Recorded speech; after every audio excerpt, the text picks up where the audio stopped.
క్రోధీనామ సంవత్సరం ఉత్తరాయణం మాఘమాసం ఆదివారం. ఈ మాఘమాసం 4 ఆదివారాల్లో కూడా ఇక్కడ కడలి కపోతీర్థంలో ఈ మారేడు దళం అనేది వేస్తే ఆకు అనేది లోపలికి వెళ్ళి ములిగి కాశీలో శివుడి దగ్గరికి అనేది చేరుతుంది అంటండి. మిగిలిన మాఘమాసం ఏ రోజులో వేసినా కూడా ఆకు అనేది తేలుతుంది. ఓన్లీ ఆదివారాలు అప్పుడైతే ఆకు అనేది ములుగుతుందంట.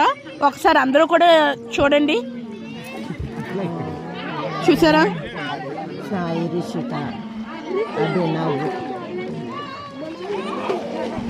చూసారండి, మామూలుగా ఆకు అయితే అలా తేలుతుంది,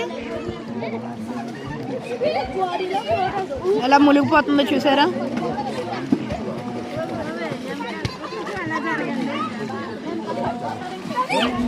హర హర మహాదేవ శంభో శంకర.